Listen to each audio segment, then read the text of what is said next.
Hello again, folks, in 114. Today we're going to be covering section 6.5. Let's see. Okay. Today is Wednesday. No, pardon me, it's Thursday. Jeez.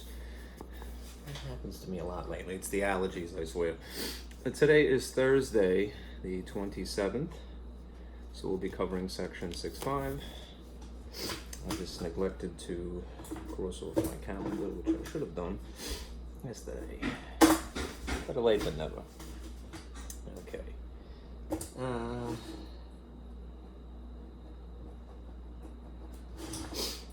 It's a bit of a late start today, I'm sorry. I do have actual allergies. So if you hear me blowing my nose, forgive me, please. It's either that or I won't be able to see.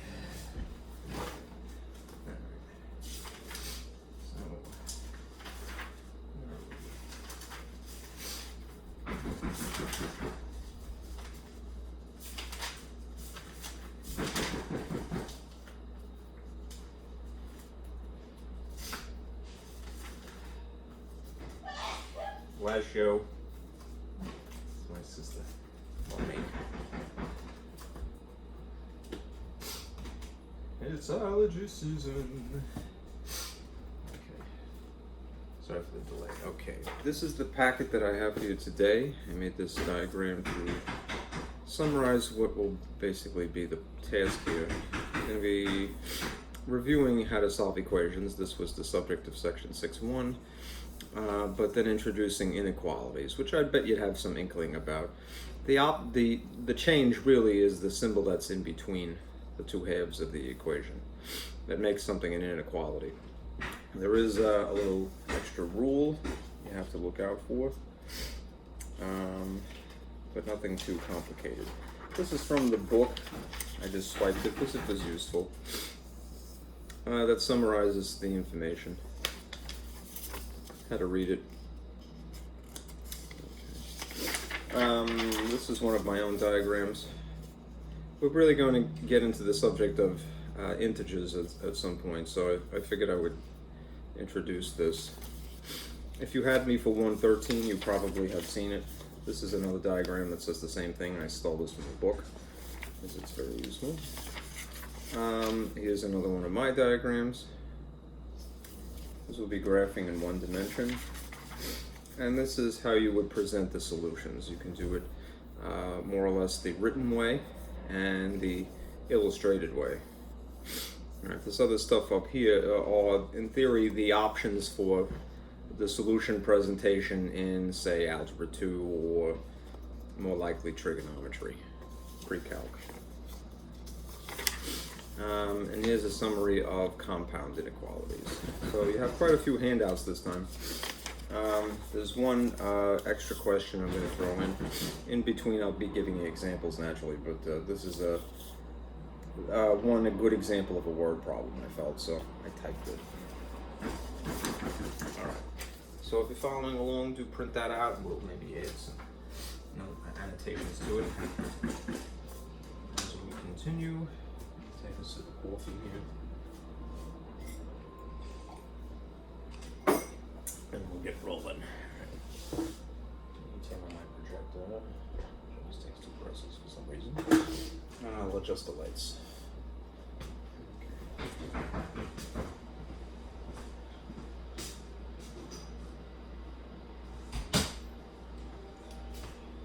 If you hear any banging, as I keep telling you, they're renovating the building that I live in, so they're working on the roof now,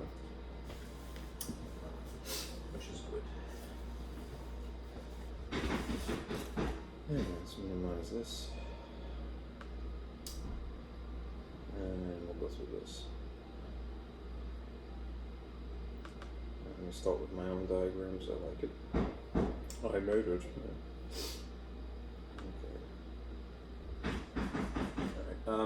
Section 6.5, it's not going to aim appropriately, is really about solving inequalities, that is, inequalities that are just strictly one variable. So to begin with, something like you're looking for x, but you have one of these symbols instead of the traditional equal sign. Right? The interesting thing about inequalities is the number of the solutions that you may potentially get. Regular ordinary equations, if you're solving in one variable, you can pretty much expect a limited, finite amount of solutions. It's usually, at least early on, just one, maybe two if you have a quadratic equation. And the degree usually dictates how many solutions you'll have. So if it was degree 2, you expect 2 answers. If you have degree 3, you would expect 3 answers, even if it's something repeated. Anyhow, when you're dealing with inequalities, on the other hand, you're basically dealing with half of infinity, right? So, which is silly to even say that, because infinity is infinity. It's limitless. Anyhow, the reason I say half is because you're basically starting from one particular location and either stretching into infinity towards the right or towards the left. And it's really contingent upon whether you have the symbol oriented this way, or in tandem with equals. This is less than. When you're reading left to right, which is what you should do, let's say your variables here, it would be x is less than something, or x is greater than something. X is less than or equal to, potentially, something, or x is greater than or equal to something. That is this page. The reason I included it is you can actually read it that way. It specifies less than or equal to, and so forth. Okay. But just bear in mind, finite solutions, 1 or 2 usually for our purposes, infinite. All right, it just may be starting in a particular place as a reference. Right?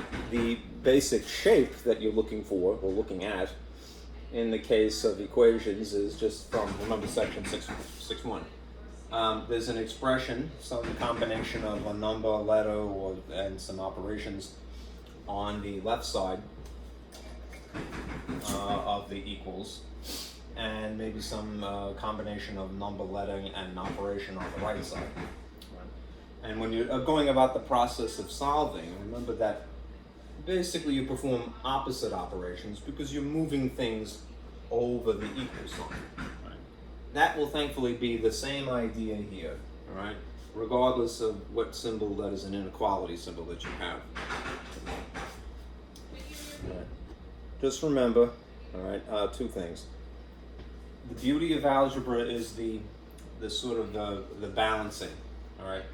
Whatever you do to one side to justify accomplishing that, you do it to both sides for the sake of balancing. This is what makes anything legal in math. You can get away with murder, I'm fond of saying. In math world, as long as you are consistent that way, whatever you do to the left, do to the right. Whatever you do to the bottom of a fraction, do to the top of a fraction. Okay? When you're trying to upgrade, say. When it comes to inequalities, there's this extra thing you have to look out for. All right? In the event that you happen to be multiplying or dividing a negative coefficient, that is the number that is in front of the letter, remember?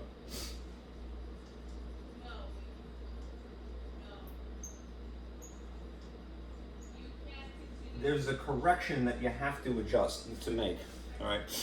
You basically will have to flip your inequality, whatever the orientation is of it, this way, point facing towards the left, to the opposite of that. And you might go, well, that sounds like a bunch of baloney, but the truth of the matter is when you check your solution, flipping the inequality from one orientation to the other is the only way that you could make your solution legitimate, right? When you check solutions, if you had the situation again where you multiply or divide by a negative, all right? If you don't do this, if you don't make this adjustment, you're going to get a dud for an answer. All right? This makes something true. Makes solutions true. Okay? Real solutions, not some nonsense. Okay? In a nutshell. So you're going to follow the same set of rules as discussed earlier, and that you probably have, even if you don't feel super competent, you have some relationship to, some experience with, opposite operations. So if you see addition, you're going to subtract. Right? If you see multiplication, you're going to divide. If you see division, you're going to multiply. You know? If you see subtraction, you're going to add. Right? If you see a fraction, you're going to use its reciprocal. These are opposite operations, essentially. Okay? So just bear that all in mind. Let's see. Now, let me show you a diagram, because it's going to be important shortly, of, let's just call it the numbers family tree. If you had me for, again, MAT-114, you've probably seen this picture before. I like this. I made it, of course, so I guess I should like it, right? To give you an inkling as to, you know, how things are categorized. It may not be perfect, but it accomplishes what I need it to. Right? In the family of numbers, right, the first sort of dichotomy here are between what is real and what is imaginary. Now, as a little kid, not to corrupt you, it always bothered me that in the instructions that, you know, when you read them, it would say, find all real solutions, but they would never explain what that means. That sounds kind of silly, right? Like, why are you bringing up this word, real? Unless there is something that is unreal, right? And when you're in grammar school or in elementary school, and even in middle school, they don't even broach the subject because it's considered too complicated. I don't think that that's really wise, though. All right? What I would do in the position of teacher in elementary school and middle school, even if you never cover this, and you likely will not, I would still tell a kid, listen, the way that this is organized, numbers, right, is that there are two types, basically. There are real and they're imaginary for all practical purposes, all right? You're not responsible for this. This is more like high school math, at least in the United States. But, all right, rather than simply just throw a word at somebody and never explain why, all right, this is where we are. This is elementary school and junior high, middle school. All right, so what makes something imaginary, just so, you know, we could say that we discussed it? The square root of a negative, right, is the classic example, all right? It's something that, you know, if you know anything about radicals, the square root is asking you, what are the two identical factors that make the number that is sitting underneath this radical symbol? And in the case of a negative, there are no two identical factors, all right? Because in order to accomplish this digit, it would be 1 times 1, right? Which means that the solution here would at least be a 1, all right? However, we know, having seen, at least at some point in our life, the discussion on integers, which, you know, basically negatives and positives, that it's the combination of signs that determines the sign of the product.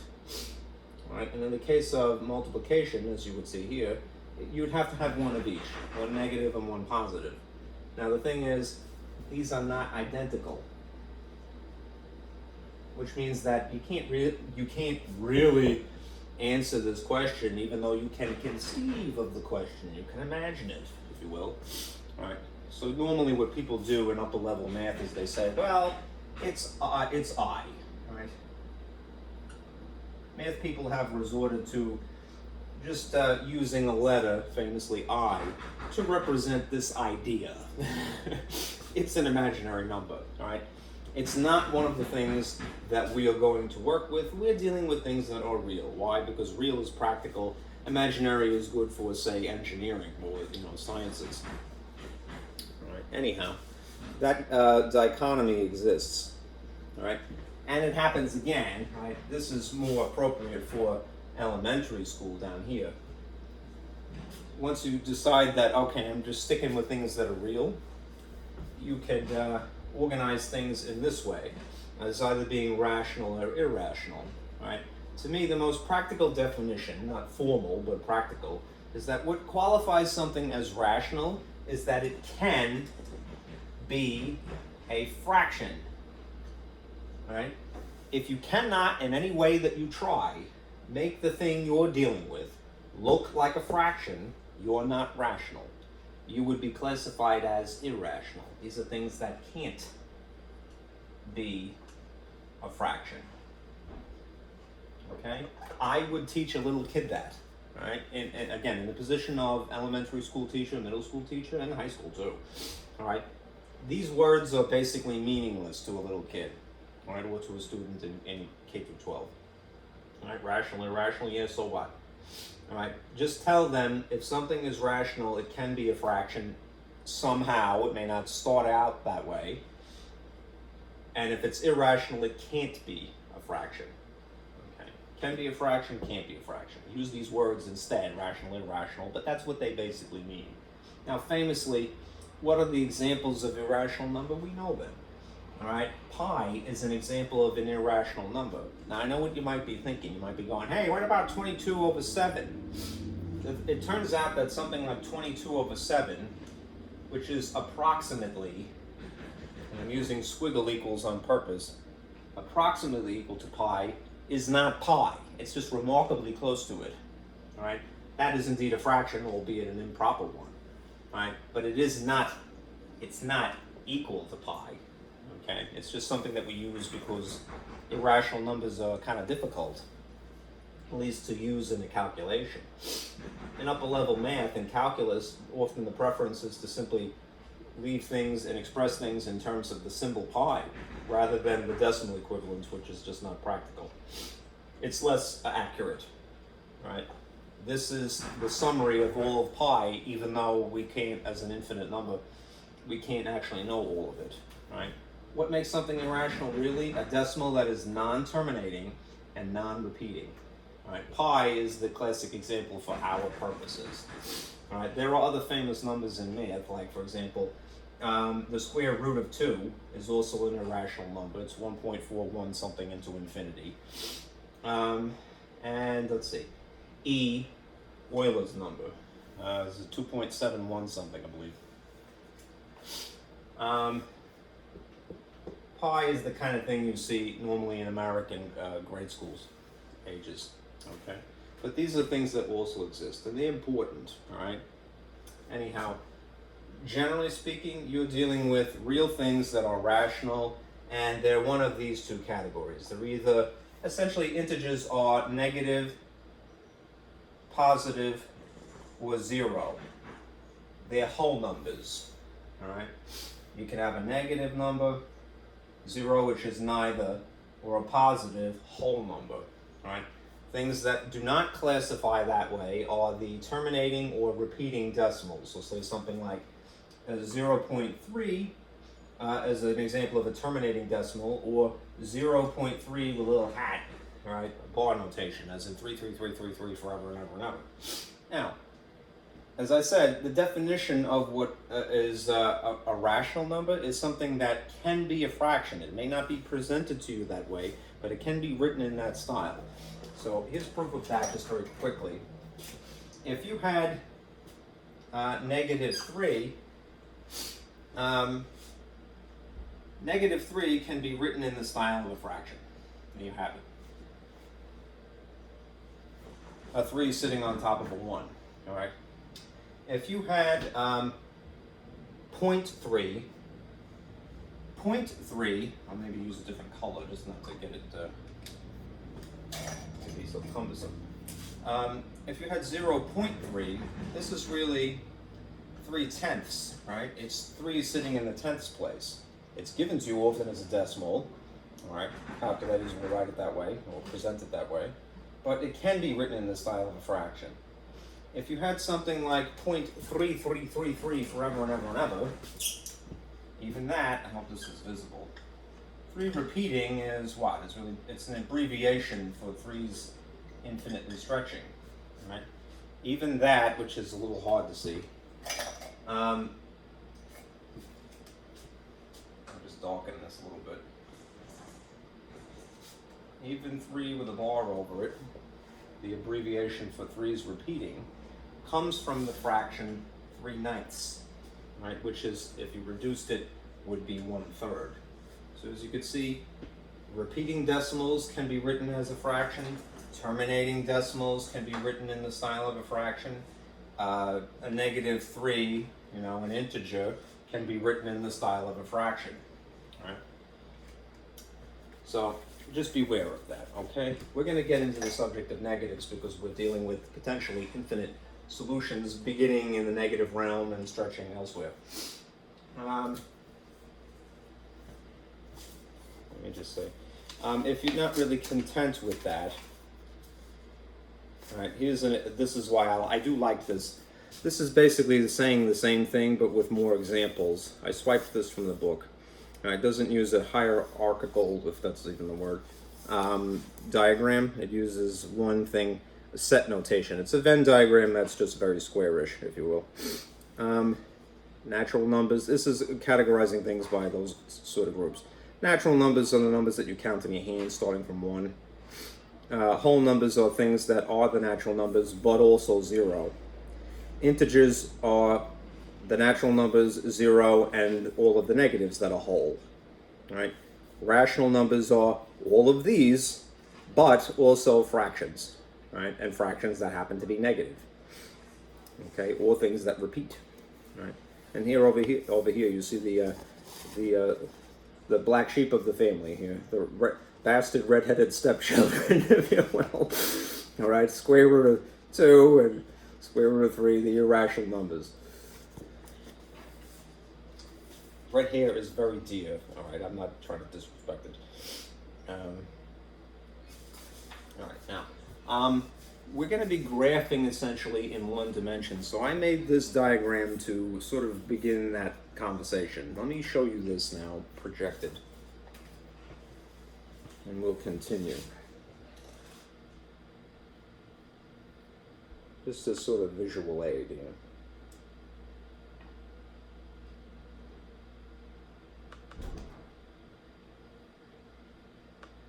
Okay.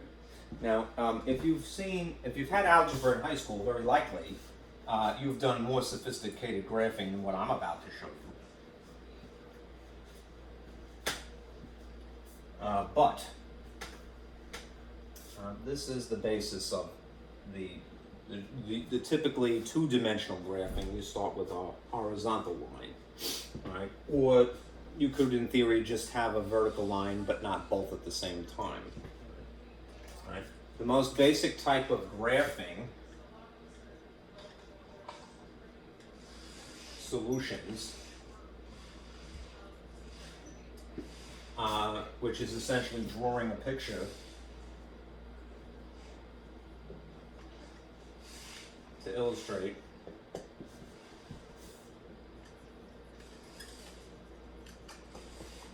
the solutions, right, would be on a horizontal axis, right, like so. A line stretching into, notice the sideways 8 negative infinity symbol, right, and an arrow on this side pointing towards positive infinity, right. The horizontal axis is what we regard normally as the first dimension, so 1D view, if you will. We're just considering things in one dimension, right. Now, what does that mean? It means that we're dividing up the universe of numbers this way, right? Each one of these, they don't have to be on the graph paper, but I drew this on top of some graph paper. Each one of the increments typically is a unit of 1, unless you change the increments yourself. Right? So this would be 1, 2, 3, intuitively 4, 5, and so forth, right? Into positive infinity. Everything from 0 stretching this way are the positives, if you will. The right is considered positive. This is something that the math people have had to agree to, that this direction is represented by that symbol. Okay? And similarly, up is positive as well, right, when we get there. If you look at the integers, the increments on the left side starting from 0, it's sort of the mirror universe, if you will. So you would have on this increment here -1, -2, -3, -4, -5, and so forth, into negative infinity. Right? That means that, again, starting from 0, which is neither, everything headed towards the left are the negatives. Right? This is the consensus that we must conform ourselves to, right? It's sort of like we have agreed, at least insofar as the United States is concerned, that green means go at a traffic light, right? And red means stop, right? And if even one person doesn't conform to that, there's going to be a car accident, most likely. So I suppose it could have been exactly the other way, but the community of math people, which includes all of us, humans, all right, we have decided that right is positive and left is negative. Right? Somewhat maybe for a superstition too, but that's another ball of wax, right? Sinister in Latin is the word for left hand, right? Sinister as an evil, right? Which is not nice. Right. Anyhow, left negative, right positive, right? And this is basically the scope of math world at this point. Right? Eventually, the world will enlarge itself. But for this point today, right, the scope, the breadth, right, as much as what we're going to see of math world is one dimension. Okay, so just digest things that way. All right, now let me give you an example. I'll turn this off, and then we'll get rolling here.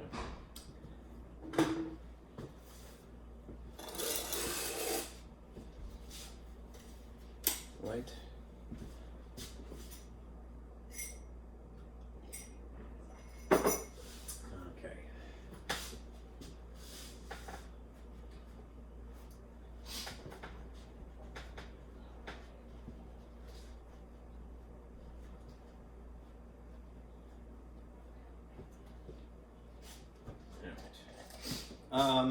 I have an example for you here. I don't really need to pull up my board. Do remember what I was encouraging you when we got into the subject of solving. Right,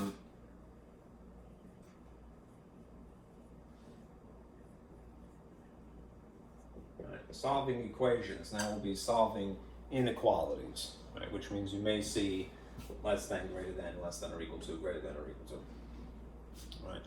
Draw a table, all right, as you go about the process, for two reasons. Number one, the orientation of a notebook tends to be portrait rather than landscape, right? So you're kind of just going with the flow in that respect.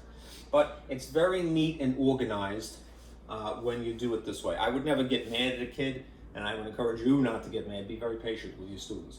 All right, but if you've been taught to sort of write things out horizontally rather than vertically, there's no sin in that. You get to the same answer, but this may be more efficient, so I'm going to encourage you to do it this way.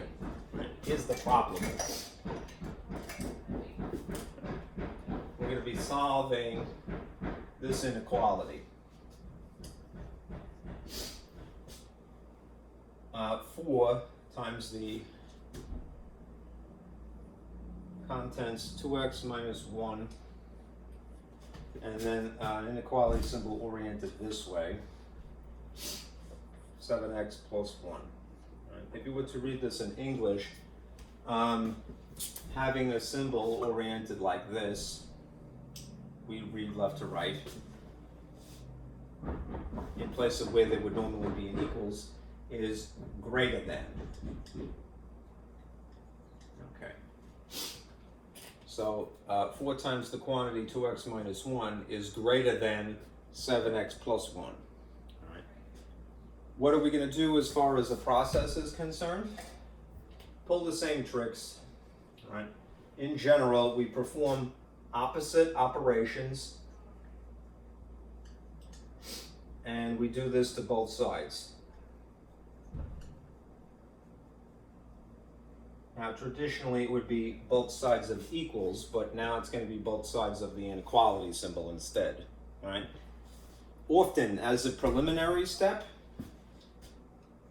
we may have to simplify each side independently.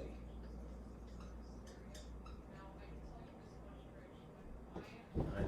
And that's exactly what's going to happen in this case. Now you might wonder, well, how do you know that you have to do that? Right? The ideal situation is that you start out looking like this. You have a letter plus or minus a number. Right? On one side and then potentially on the other. Right? And we don't quite have that. We have some parentheses and stuff. Right? So when you simplify also, remember you're using regular operations, the order of operations, because we're just dealing with an expression.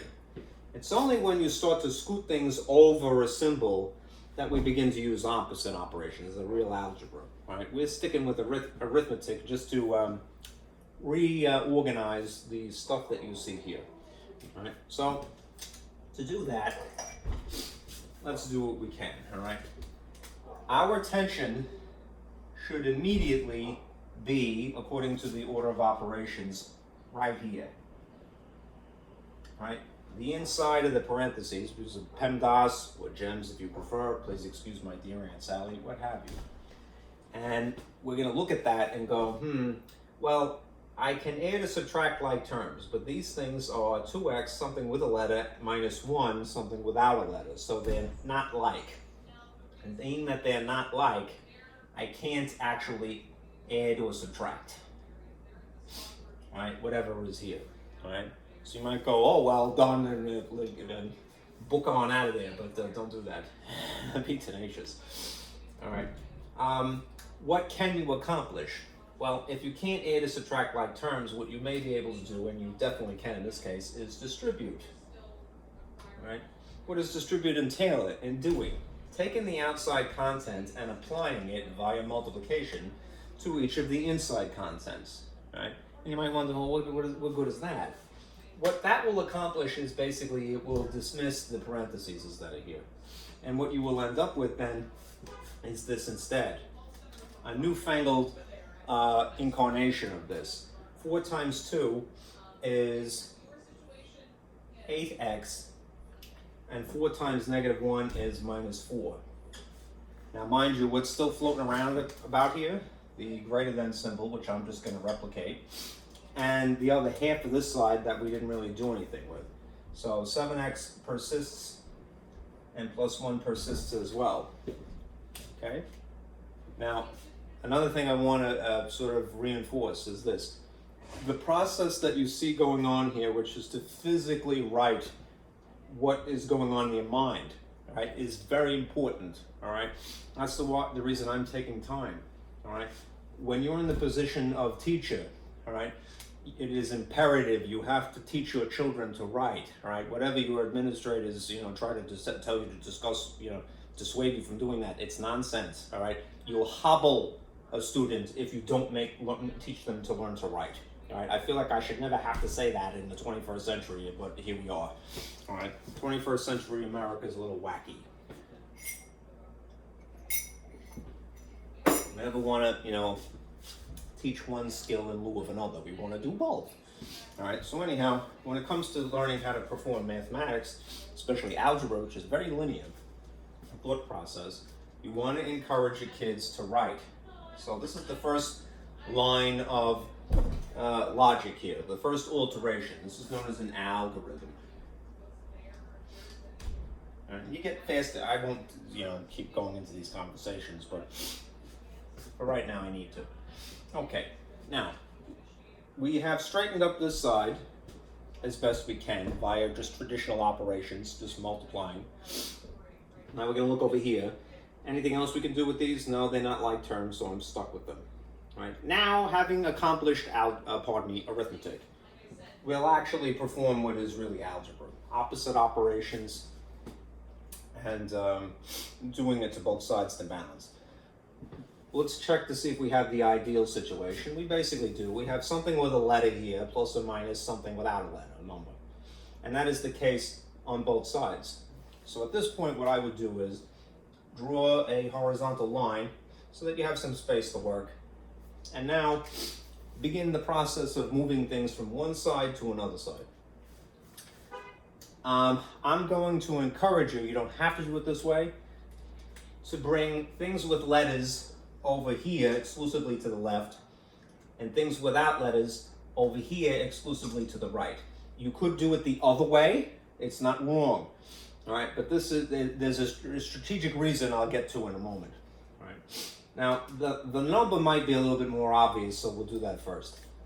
If I want to justify moving 4 from here to the opposite side, for the sake of getting letter, symbol, number, I have to perform the opposite operation, and the opposite of subtracting is namely adding. So I'm going to put a 4 here, and then to make it legal, I'm going to park it underneath this thing that it most closely resembles, which is the 1.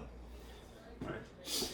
By design, every single time, what's going to happen to the 4's here on the left is that they are going to cancel, because it's something combined with its opposite sign itself via adding, subtracting. So it goes away on purpose. What you are left with here is something that doesn't diminish out of existence but amplifies. How come? Because you have same signs, so you're going to add. That justifies having a 5 here. And then it takes the sign of the bigger magnitude, which in this case would be irrelevant. They're both positive. So plus 5 is the result.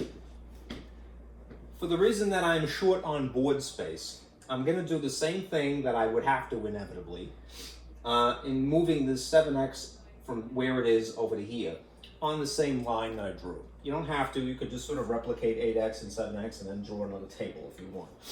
All right, whatever you feel more comfortable doing. All right, anyhow, I want to take the whole kit and caboodle, the whole chunk, the whole term 7x, not just the number 7.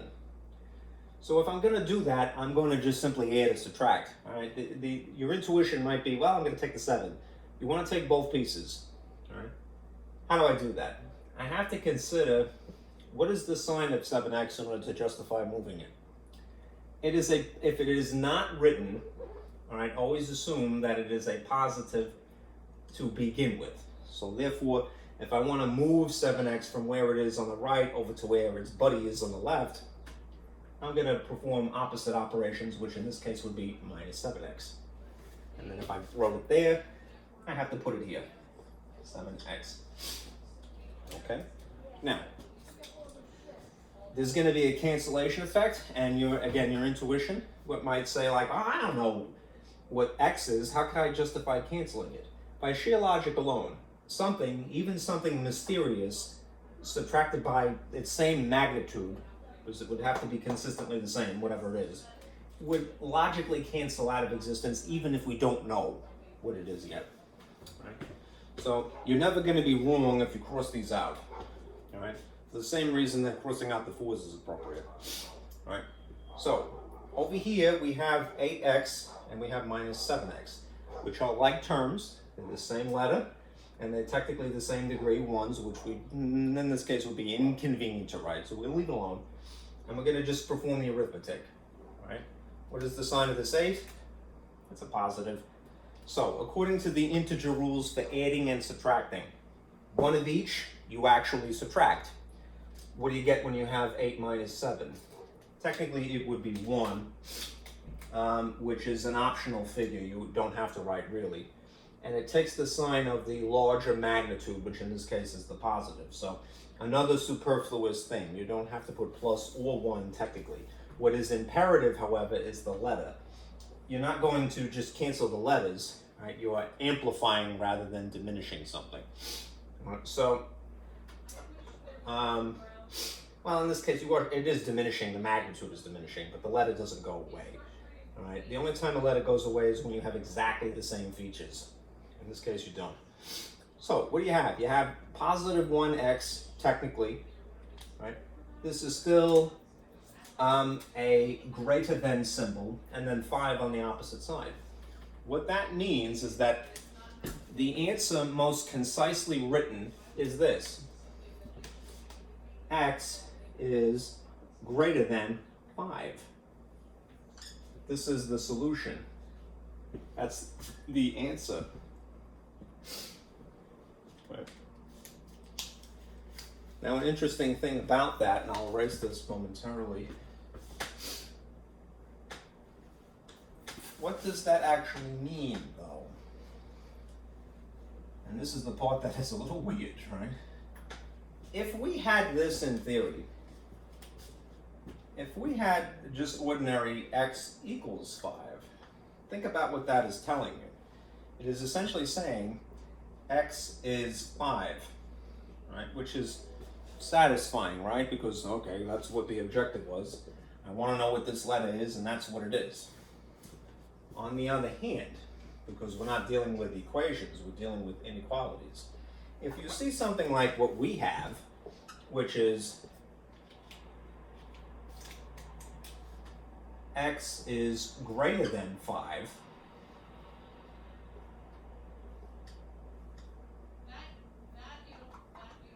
what does that actually mean, though?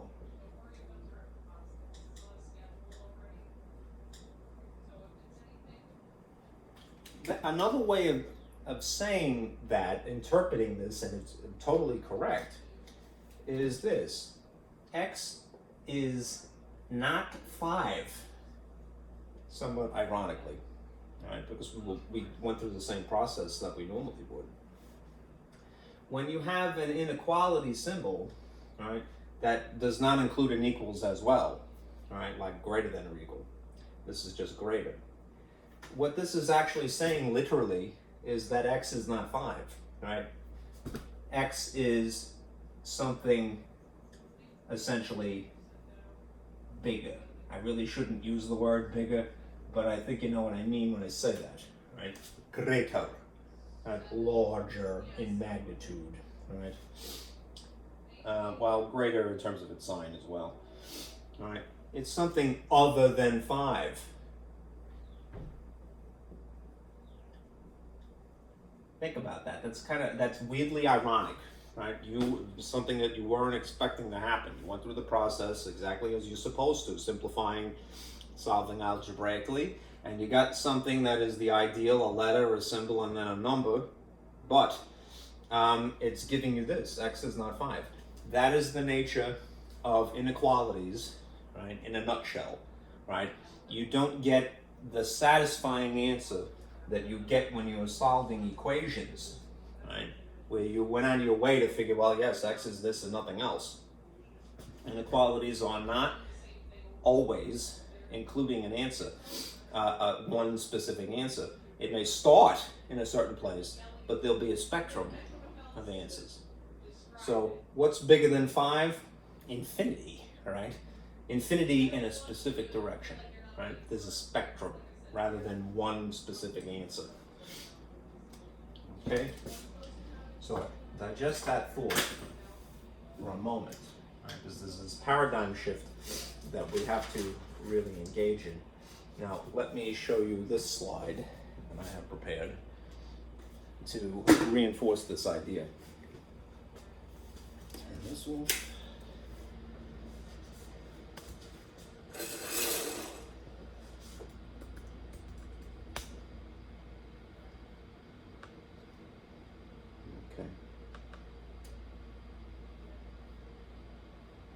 Well, you know what? Let me go back to one thing from earlier.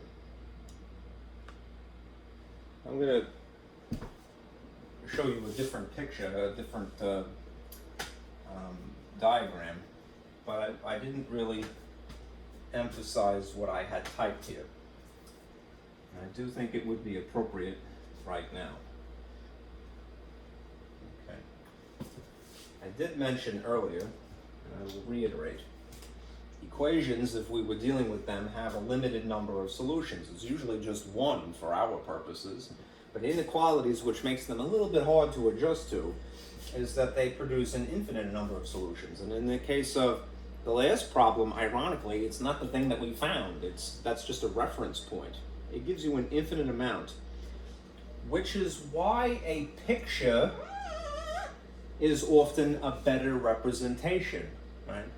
That's why they bother you when you're in grammar school, probably in middle school in the United States, to draw a number line, because the picture is worth 1,000 words. You know the old adage, the picture is worth 1,000 words? It summarizes the infinity without having to specify infinity. That's a futile task. Okay, so let me go back to this now. You have some options in terms of how you would present the answer. So we'll use the last example to illustrate that point. Get rid of this. These things that you see in clouds here, thought clouds, you're not responsible for them but they exist, which is the only reason why I included them. I don't like to be a teacher ever that says, you're too stupid for this, kids. You know, don't do that, all right? Just make somebody vaguely aware of something is better than just simply saying you're not good enough to know this. That's a lie, all right? Anybody can handle this crap, right? They just have to have some time. And it's best to reinforce these concepts with an illustration. So, what you see here, set builder notation, you probably have seen something like this already.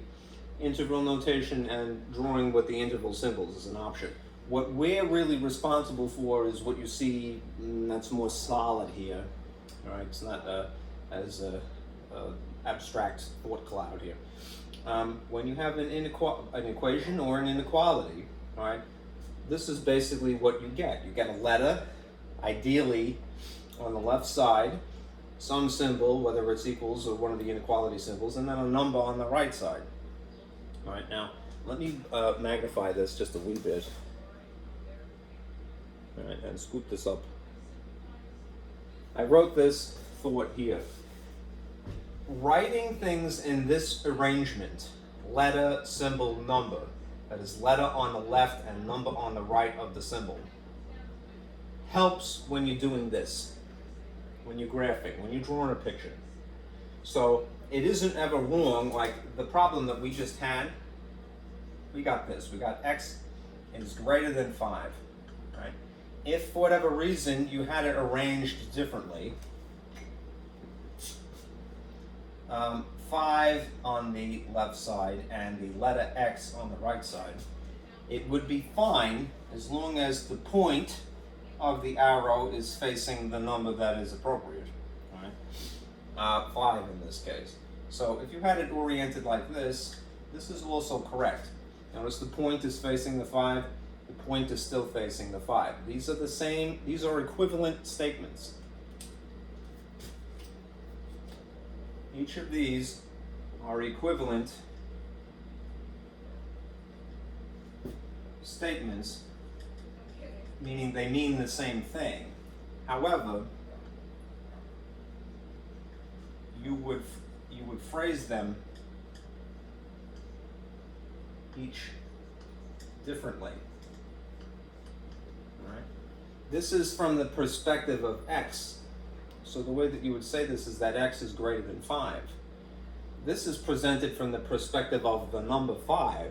So you would say 5 is less than x. They're not the same words, but they convey the same meaning. It's kind of like an ordinary conversation. If you're living with somebody and you told them, I'm not going out, that implies, without saying it, that you're staying in. Right? To not go out is to stay in, but to not really say it that way. You're saying it from a different perspective. This is from the perspective of the letter. This is from the perspective of the number. Okay? So, nonetheless, if you have something that is ideally in this orientation, it would be better when you're tasked with doing that, right? Which is that x greater than 5 can be graphed a little bit more easily. Right? It's not impossible, but it might make you take a double take. Right? Now, as you can see, writing something in this orientation like this with the traditional, as an algebraic inequality, right, is one of several methods for graphing. One of several means of presenting the answer, the solution.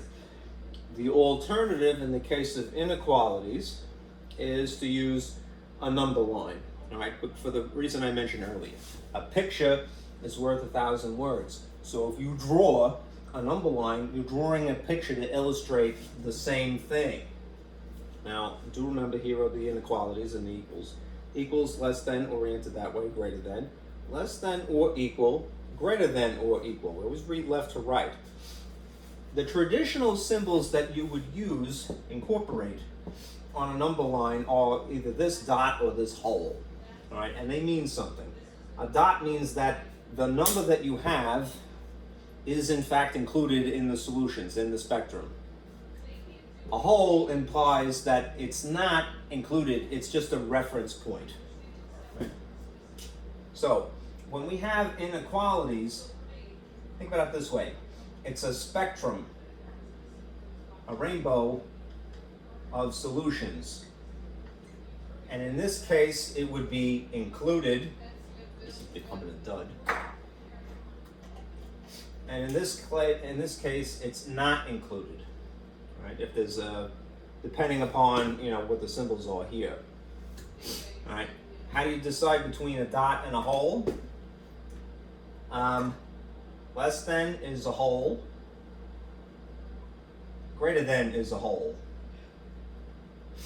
Less than or equal is a dot. And greater than or equal is a dot. And the reason for that is because there are equal signs. In theory, if you were going to graph an equation, it would just be a dot as well, because it's equals. There would be inclusion, right? A hole is basically not included, but a reference point. A reference point is a place where you start looking in the spectrum of solutions, right? So it does sort of, it narrows something down for you, all right? Even if it can't do it better than that. All right, so digest that for a moment, right, because it's a lot to take in, I'm sure. Let's take a sip of water here.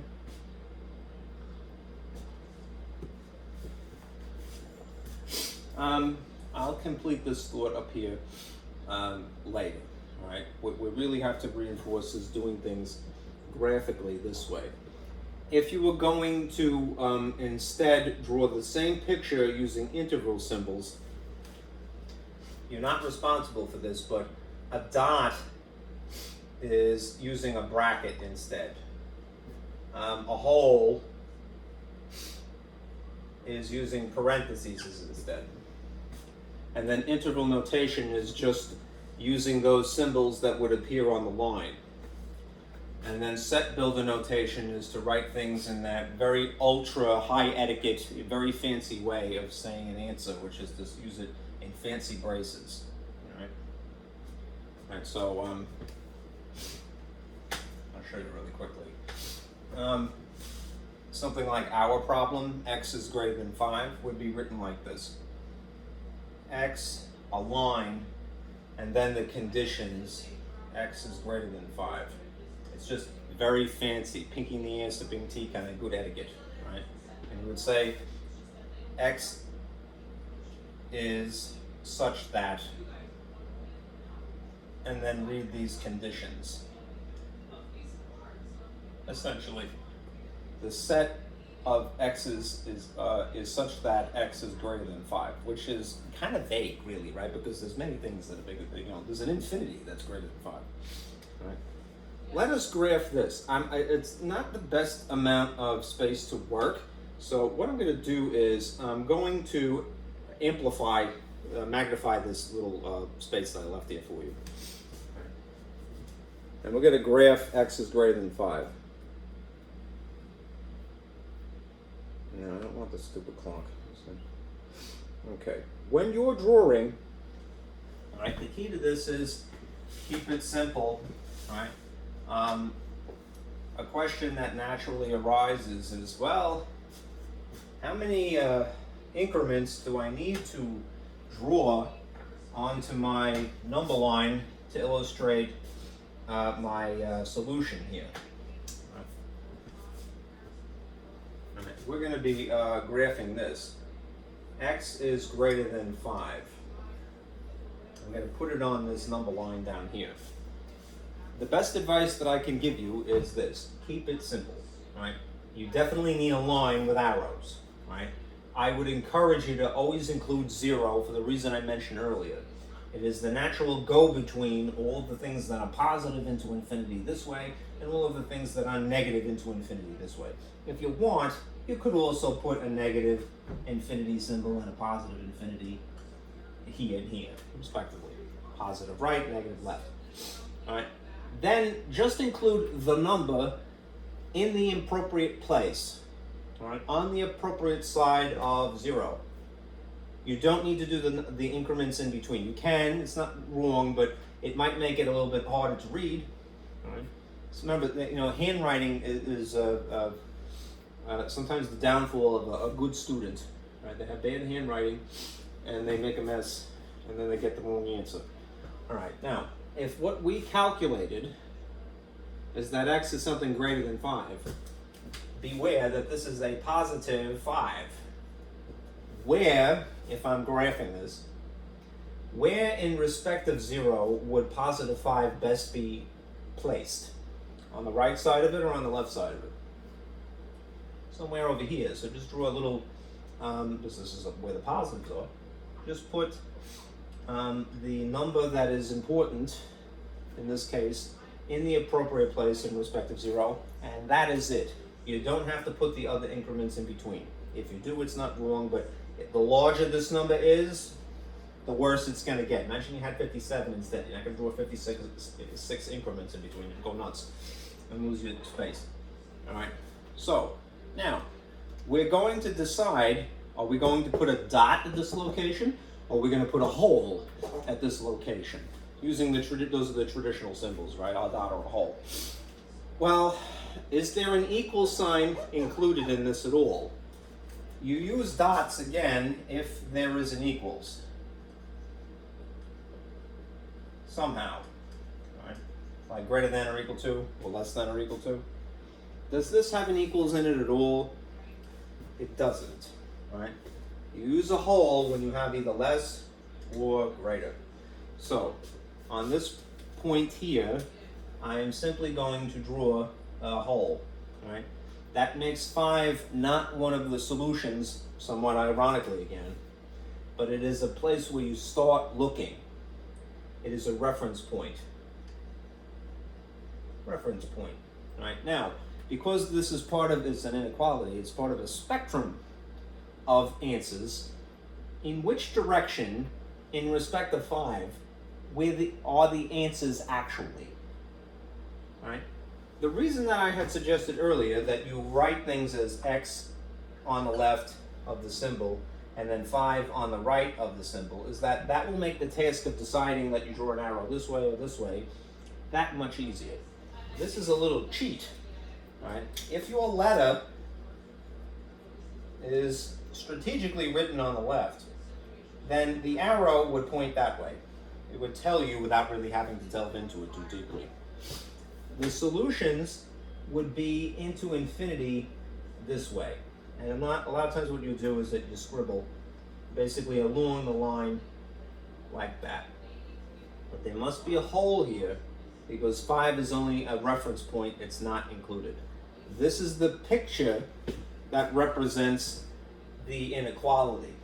Right? And again, it is arguably a better representation of the answer because it shows without saying anything. No language, not English, not anything else, not even math, barely, the bare minimum.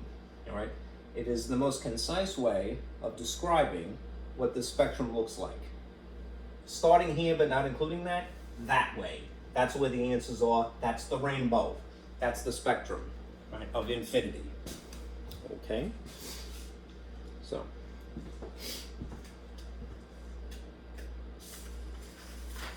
Let's do a couple of examples and then we'll graph them as we go about it. All right, I will turn this off and we'll get a little bit faster now. Lights, please.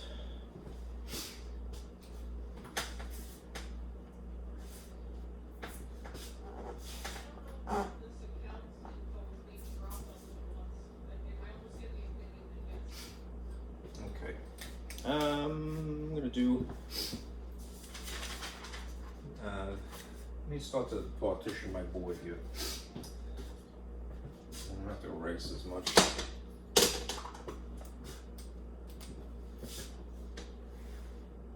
Okay, now in.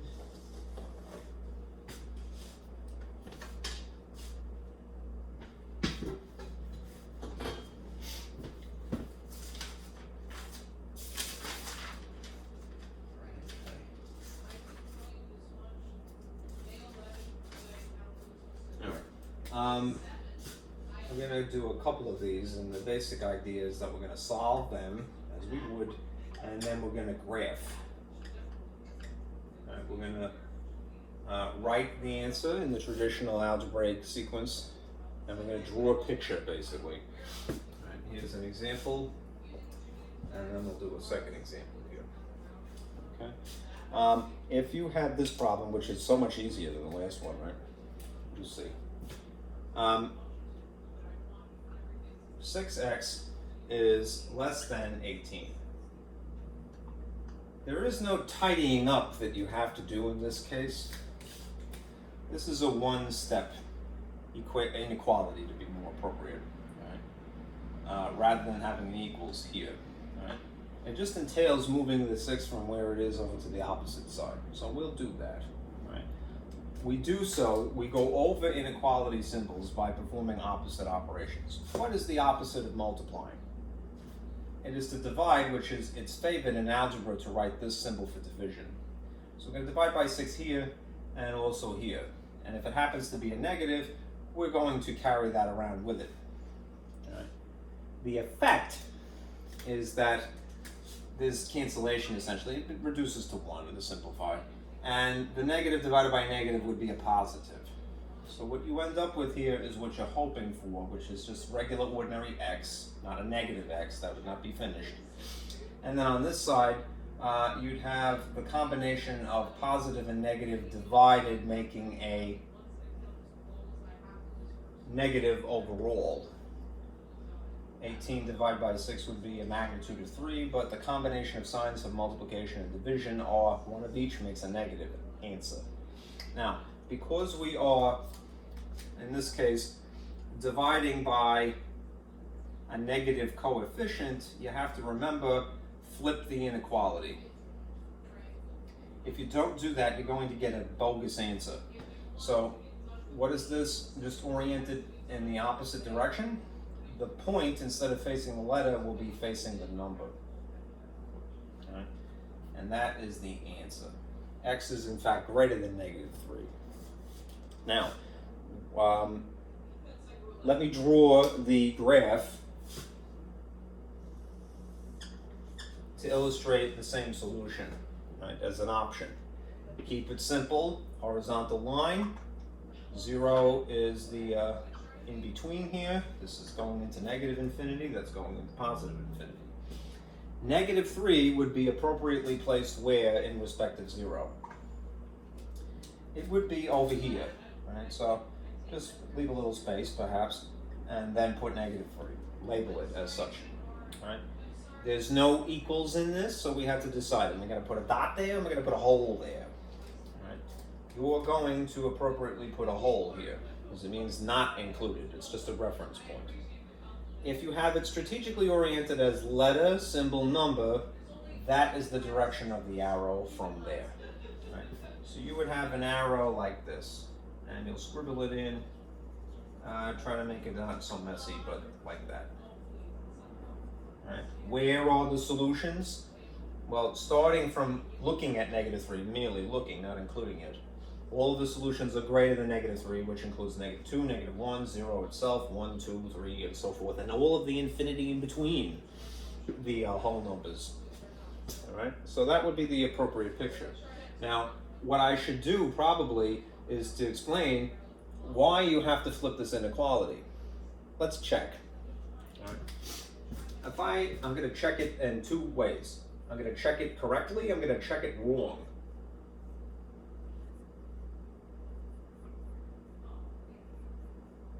This is going to be a check with the appropriate flip.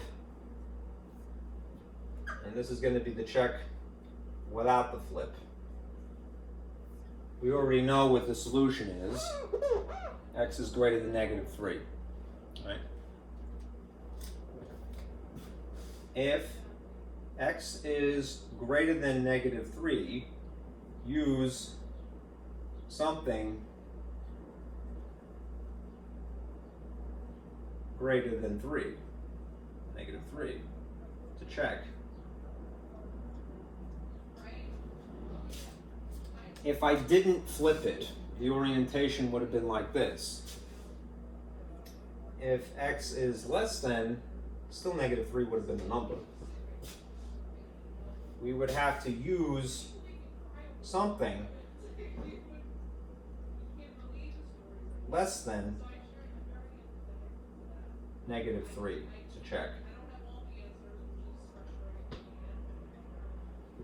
Okay, so in order to accomplish that,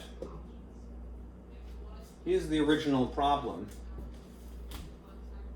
I'm going to write it in green somewhat reluctantly. Hopefully it will work.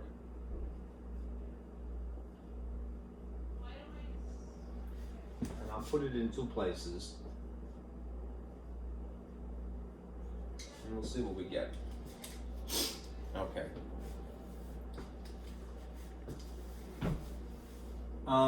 We'll do it the correct way first. All right? If x is greater than negative 3, and it is, we're going to use something that is greater than negative 3 to verify. All right, so what's the first whole number that's greater than negative 3? Right. Negative 2, right, would be a nice whole number to check. So in place of this x here, I would squeak in a negative 2.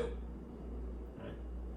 What is negative 6 times negative 2? Positive 12, right? Now let's see if that holds water. All right, this is still oriented like that. This is still positive 18. Is the end result true? Is 12 less than 18? It is, right? That's true. That's not nonsense. That's true.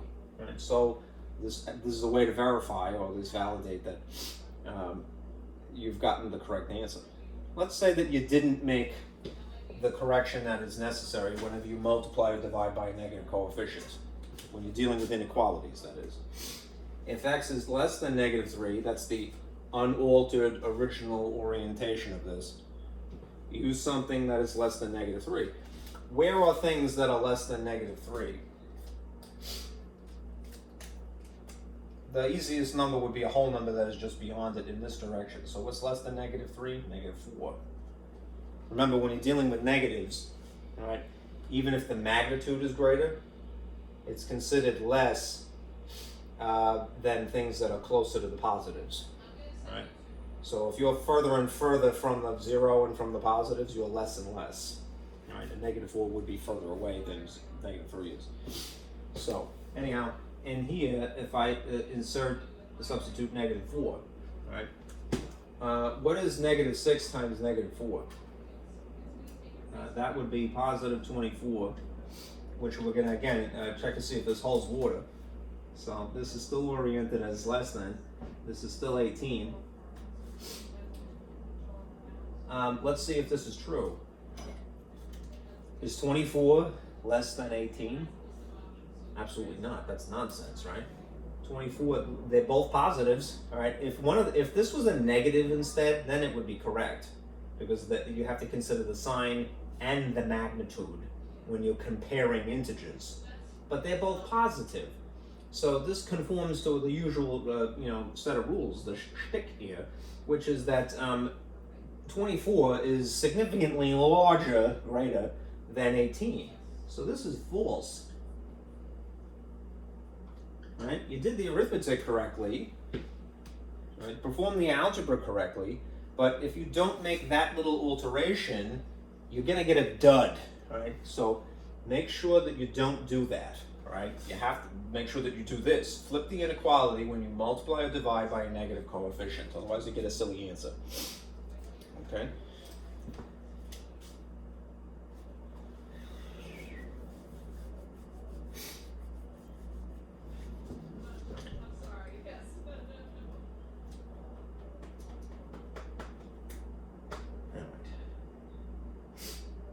Let's do, let me turn to my projector and we'll talk about compound inequalities now.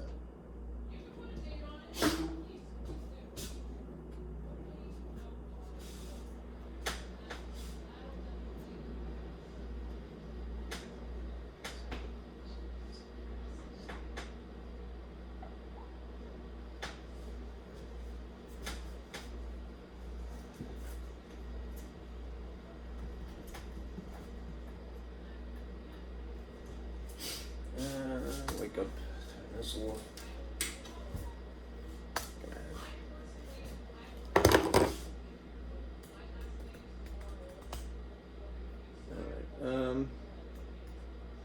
So let me get out of here. Okay, the next diagram I have to summarize here is the discussion of compound inequalities, which in a nutshell is having two inequalities at the same time. Right. This borrows some fun facts from earlier in the subject of math. If you had MAT-113, you know that Venn diagrams had come up at some point. We covered the subject of when you have an and or an or statement. Right, now, some of this is not really that important, but when you have an and, right, the technical jargon for that situation is conjunctive. Right? You're not really responsible for that, but it is something that it could come up in instruction somewhere. So don't be thrown, just go, oh, it's an and problem. Disjunctive is the or type of problem. Now, what you, in terms of symbols, what you associate and with is the sort of horseshoe, if you will, all right, intersection, all right? And the or situation you associate with the U shape, which is just that upside down, right, which is a union. Right? Intersections, when we're talking about Venn diagrams, right, is when we want there to be an overlap. That's really what's important here, right? Union is basically anything and everything. Let me put my markers over here. Unions, you're less concerned about an overlap, it may happen, but we want to consider everything.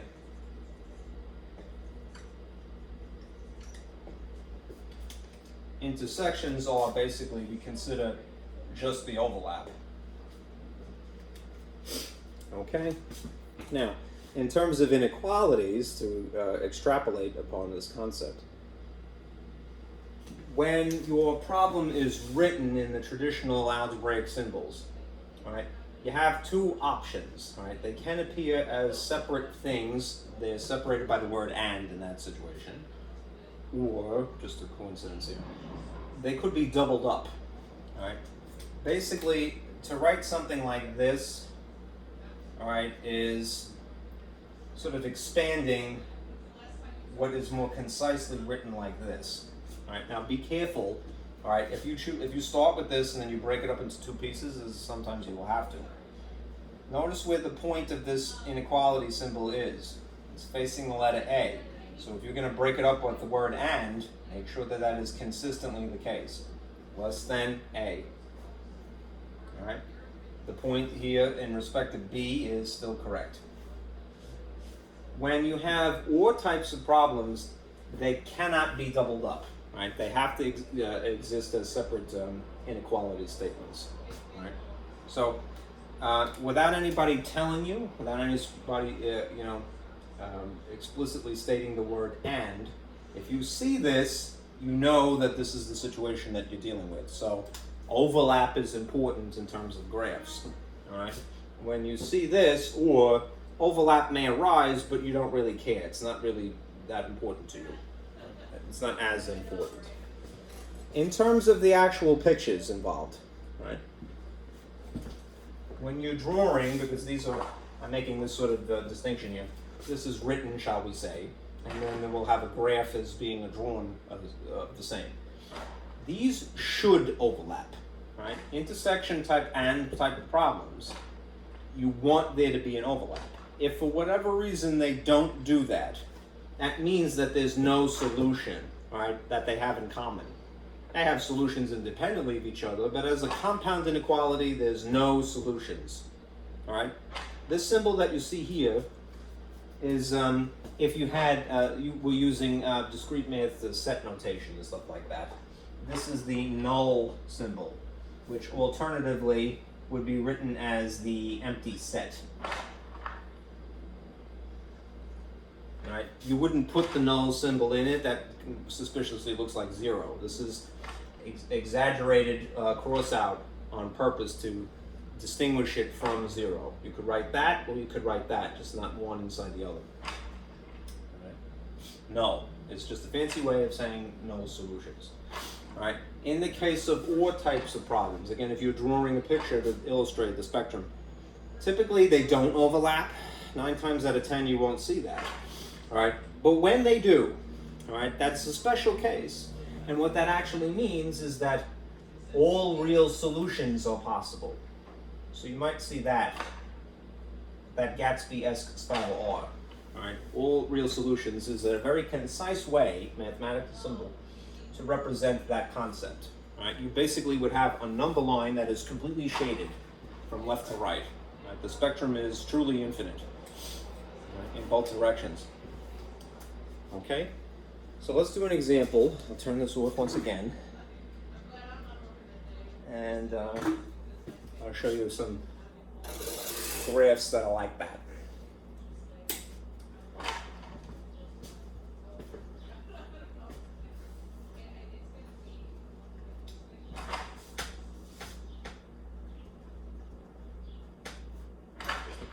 Okay. We'll do, let's see, 2 of these type, maybe.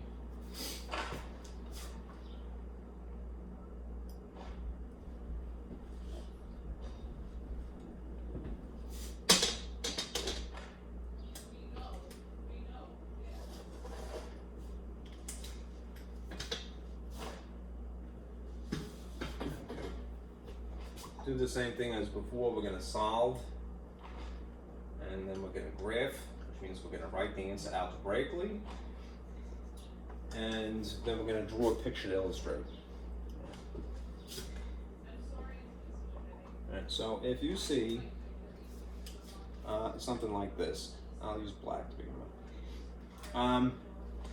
-3 is less than x. And then on the opposite side of it, you see less than or equal to +2.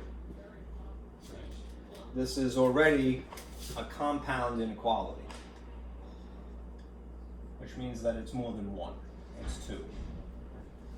2 at the same time. What I would do is this. I would purposely take this. You can actually, because you don't really have much to do, you can, when you feel comfortable, go from this directly to the drawing, right? But if you don't feel so comfortable, here's what I would do, right? Take this and draw it as a separate inequality here. Then write the word and then take this, to have this thing in common, the letter x, and draw this adjacent on the opposite side of the and. So here, right? X is less than or equal to +2. And in this case, you have to be a little bit more careful with this one, which is why I'm only doing it now. Where is the point facing? Again, when you're trying to graph these, you want to be strategic about how you orient the letter and the symbol. All right? If you put the letter on the left, as I would encourage you to do, right? The open end of the symbol is facing the letter, and the point is facing the number. Right? Doing it like that will make graphing it a lot easier. Now, here's the graph.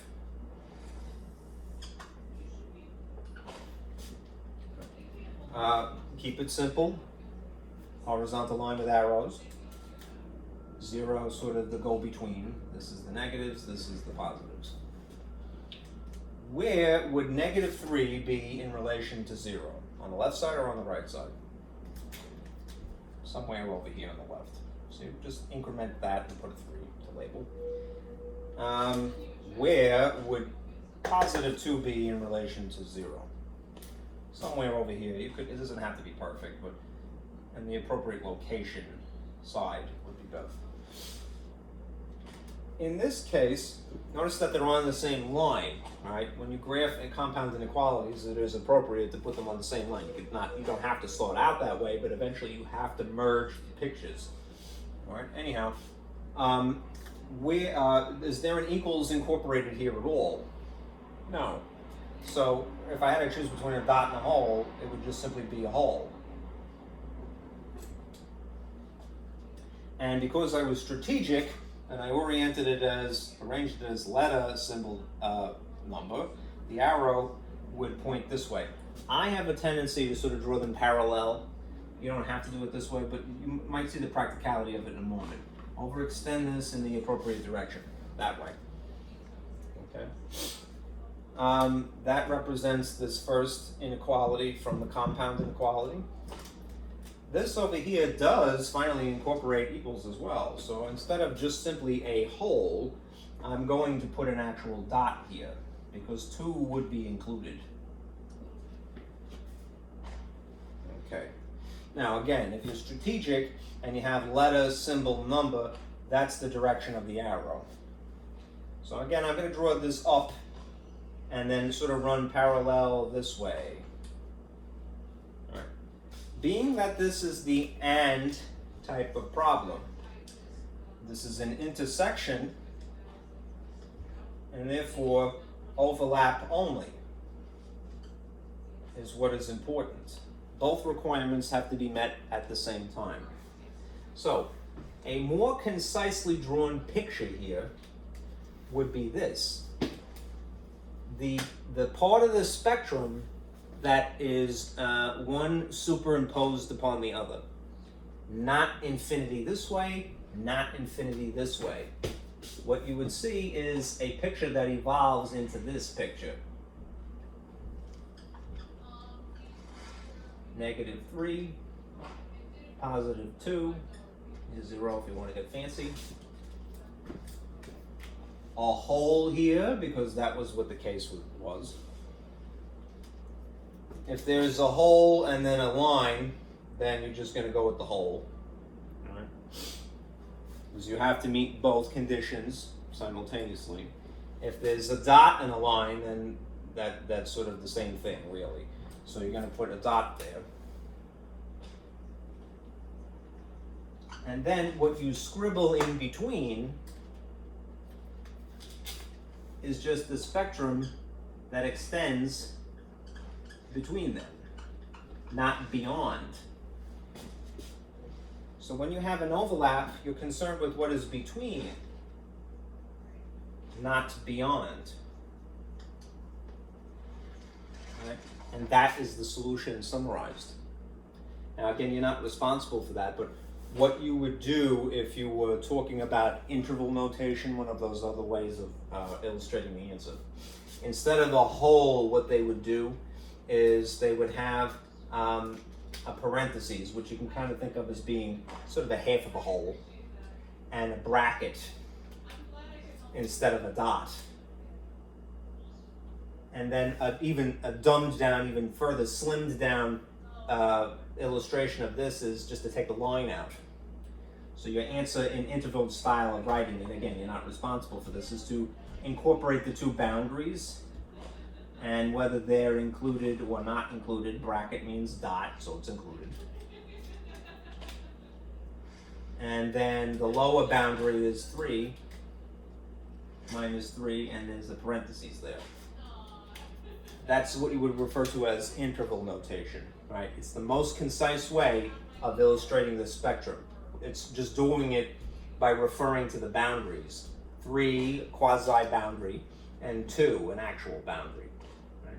Anyhow, this picture that you see here, where you just have the overlap only, the space between and including 2, because it meets both requirements. That is how you would write this as an answer in a picture form. Right? So this is complete. Let's do another one of these to illustrate.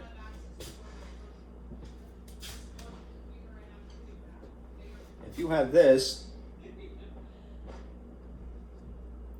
-4, and then in between you see the less than, and then a rational expression, and then a less than or equal to 5. This you can see, because it's doubled up, that it's going to be another example of the AND type of problem. It's just a little bit uglier because you don't have the solution really given to you. You have to go through the mechanics. of it. I would do the same thing though as a procedure. Sort of encircle this and write it here. X plus 3 over 2, the middle with the x's, and be aware the open end of this is facing that expression. This is a rational expression if you want to be fancy. And the point is facing -4. And it's still facing -4. Then, because this is the compound that is the and type, if I separate them, if I bother to do that, I might as well write the word and. Then the other half of that is from here to here. This one is pretty much as you see it. So x plus 3 over 2 less than or equal to 5. Okay. Now, what you will have to do in each of these cases is rearrange it a bit. Right? You want to solve for x, so you have to move the 2, and eventually you have to move the 3.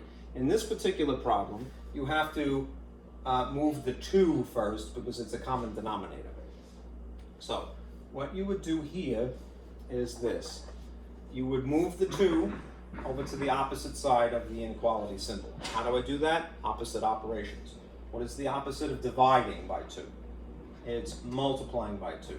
If you multiply by 2 here, you're obligated to multiply by 2 there. These 2's are going to cancel, and that's going to leave you with x plus 3, this oriented as such, and then you do -4 times 2, which is -8. Okay? And then, now you're going to bring the 3 over. So you draw a little table, extend this. All right, move the 3, justify it by performing the opposite operation. The opposite of adding 3 is subtracting 3 from both sides. These 3's will logically cancel by design. Then you're left with x, which is what you really wanted. All right, x still oriented that way. A negative and a negative is a bigger negative when you're adding or subtracting, right? Same signs, add, that will amplify the digit, it will be 11. And it will take the sign of the larger magnitude, which in this case doesn't matter, they're both negative. So you have x is greater than -11. Now we do the blue one. I'll just move this for the sake of space.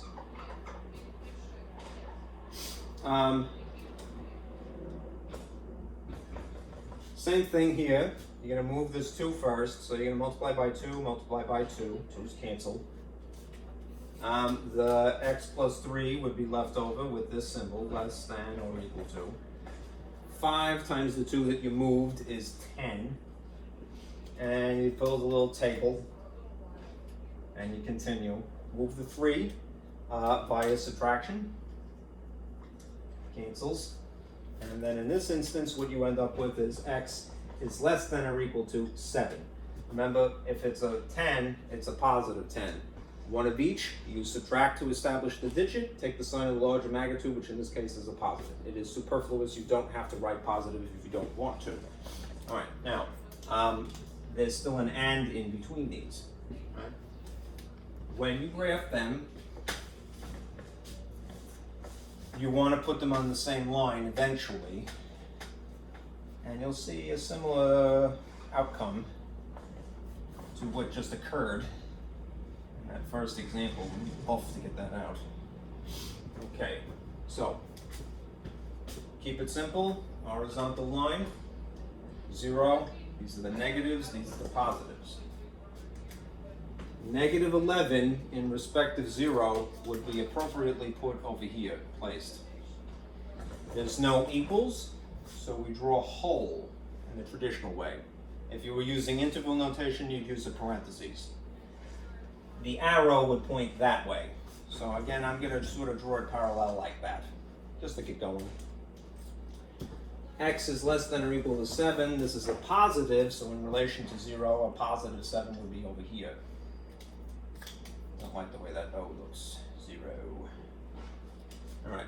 Now, because this incorporates an equals as well, that means it is included. So you definitely would have to use a dot in that case, right? If again you were using intervals, which you guys are not responsible for, you put a bracket here instead. All right, means the same thing. Now, again, the arrow is that way. X is something less than that. So drawing it parallel, you'd see something like so. because this is an AND type of problem, we are concerned with an intersection, which is an overlap only, with space between. So a slimmed down version of this would be -11, is 0, is 7. And we would be concerned with just where the overlap exists. So we have to meet both conditions simultaneously. A -11 is not allowed, all right, in the case of an AND type of problem. In the case of an OR type of problem, it would be totally fine, all right, but this is AND. So we definitely still have a hole here, all right. Dot is what is occurring here, and the space that is simply where they overlap would be the in-between, right? Not the extension beyond that. So you would have a graph again that looks something like this. A hole and a dot with a scribble in between and nothing else. This is still infinity, right? But it's infinity bounded between these two places, all right? Because think about the infinity between the numbers, right? There's not just whole numbers counting infinitely. There's the decimals that are in between, you know? So 10.99999 into infinity, all right? -10, that is, all right? Would be in between. So whenever you have inequalities, there's a spectrum of answers, right? Solutions. And that would be a good way to illustrate that because it summarizes a lot without having to specify a lot. Okay? If you want to, you could also rewrite this like so. You could put this back in the written style, right, where the x is in between. So you have x, all right? And you have the numbers -11, and you have the +7, and you just have to be careful about the inequality symbols that they're appropriately arranged. If what we have here is the letter with the open end facing the letter, then this particular inequality symbol, this one, would have to be oriented like that in the doubled up version of this, the doubled up incarnation. The point is facing the number -11. On this side, you don't really have to think too much because it's still oriented in a natural way. So this particular inequality, point facing letter, you'd have that. All right. This would be a more concisely written algebraic representation of the solution to this problem. This would be the most concise way of graphing the solution to the problem. Both of these are considered ideal, right? A drawn and a written representation. Okay. Now let's just do a word problem, and I'll stop here.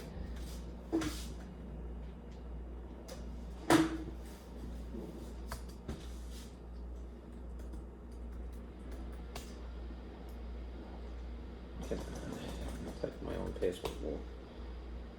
Okay.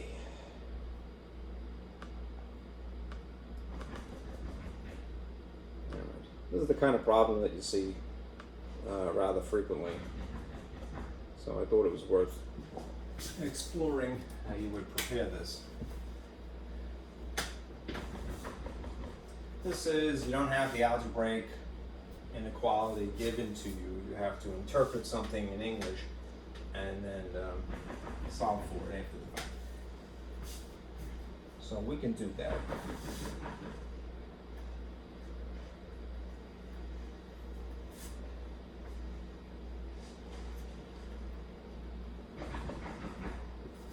Okay. Let me adjust the curtain here. Don't feel bad if whenever you're trying to whittle this down to just the essentials, you rephrase something. As long as you're doing it consistently, and you can always check your answer after you've gotten an answer. It might take, you may start out more verbal is what I'm getting at, and then less symbolic.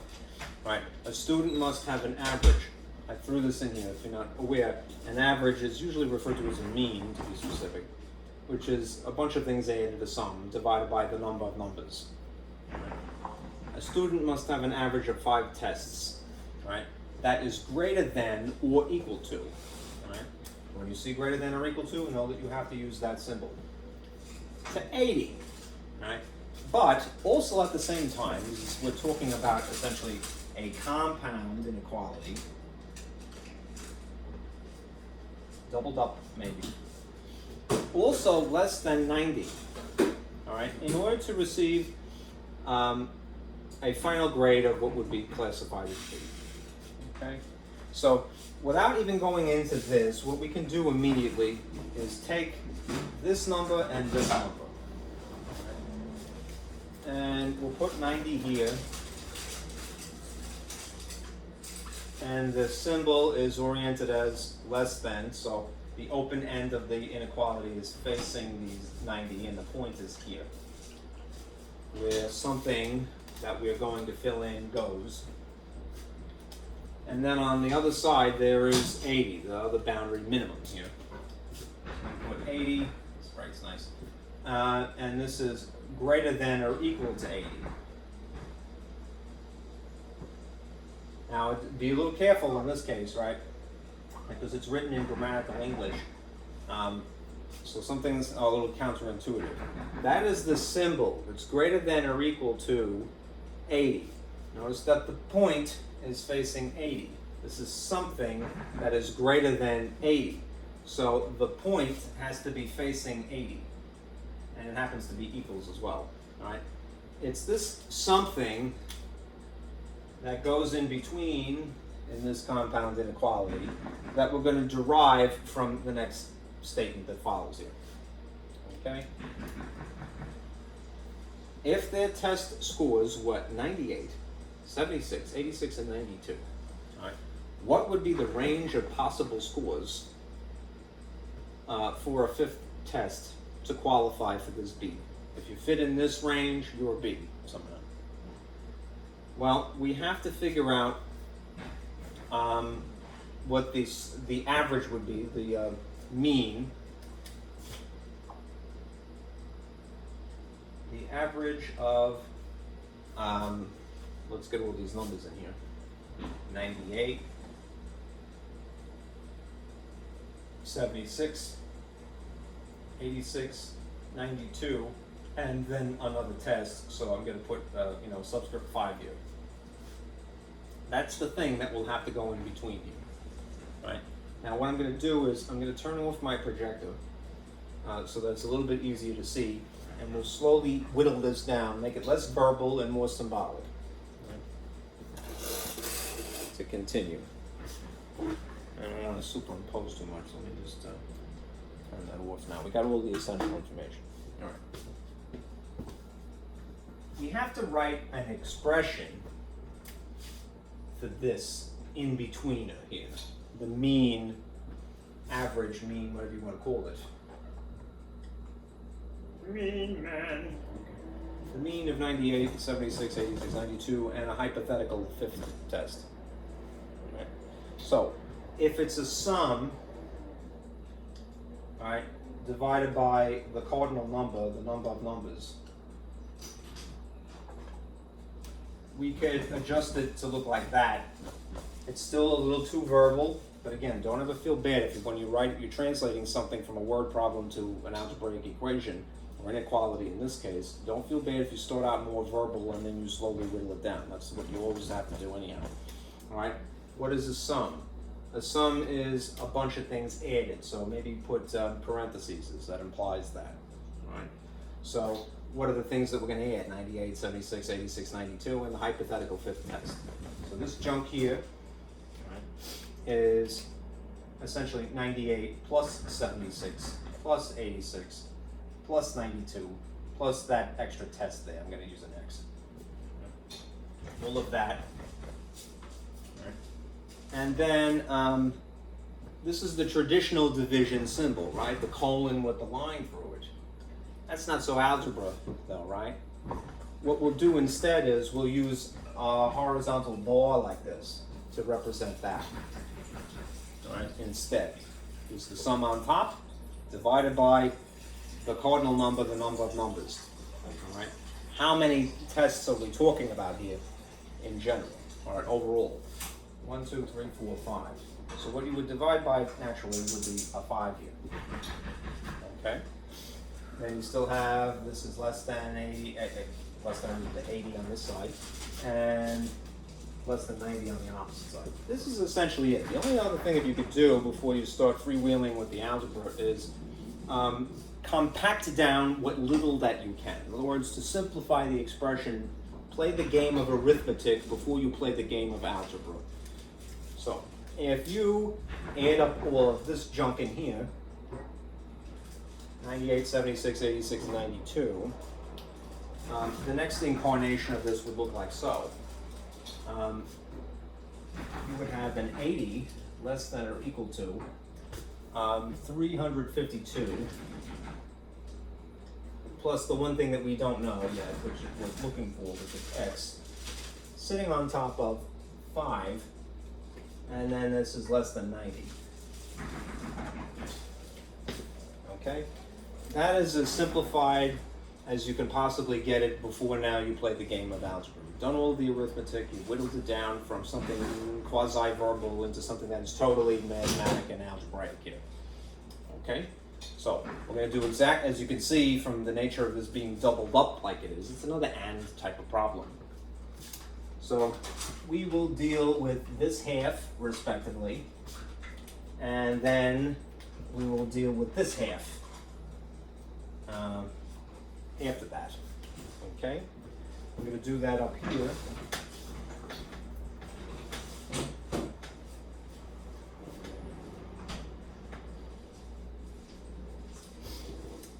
I'm going to write it in a careful way so that when we're graphing it will be a little bit easier for us. And I'm going to put the thing with the letter on the left side.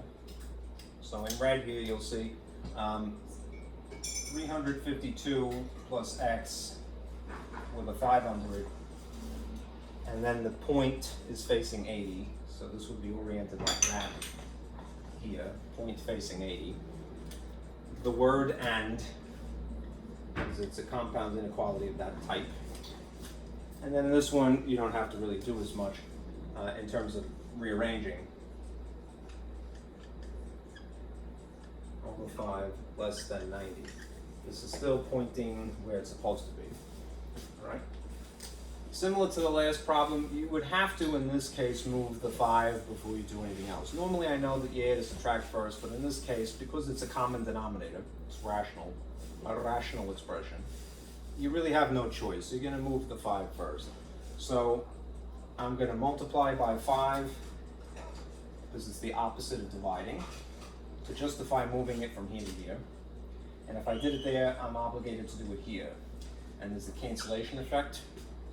And then the next line of logic is this. 352 plus x would be greater than or equal to 80 times 5, which would be 400.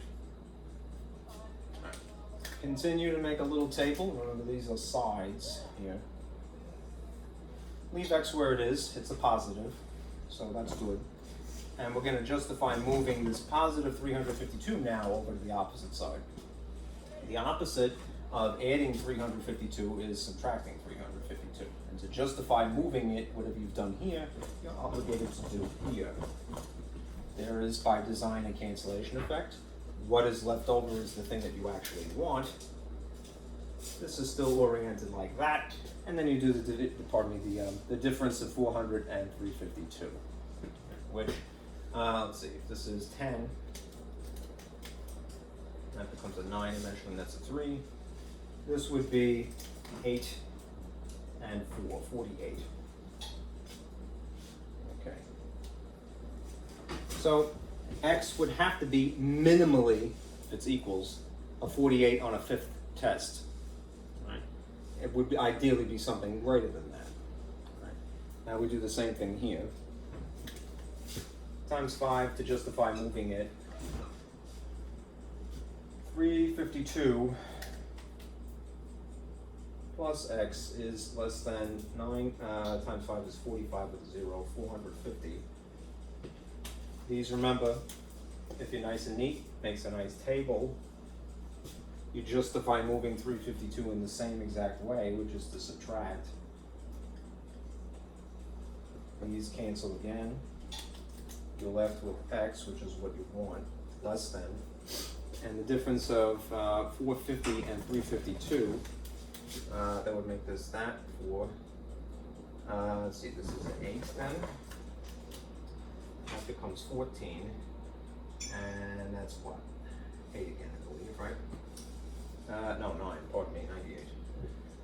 14 minus 5 is 9. Okay.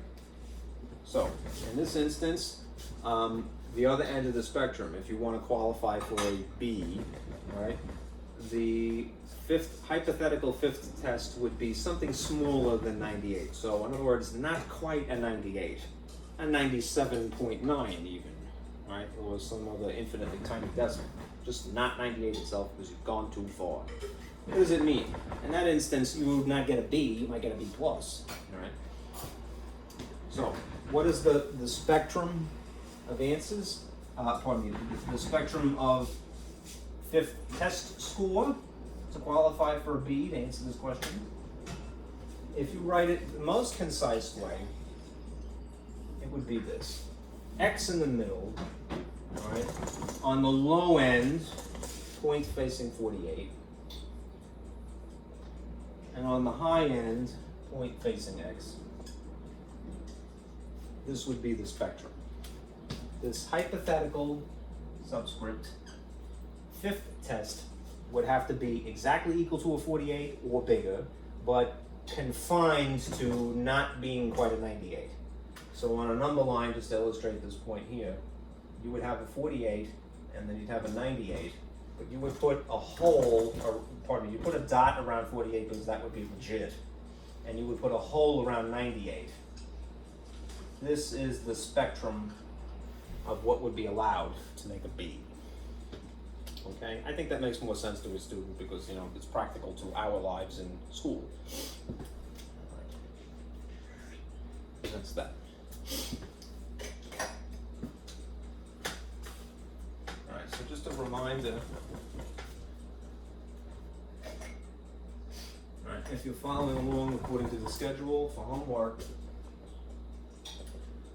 in my lab, I want to make sure that you're doing section, this was section 6.5, right? And then you're good. Okay? I'll see you guys again on Monday. All right. Be careful out there.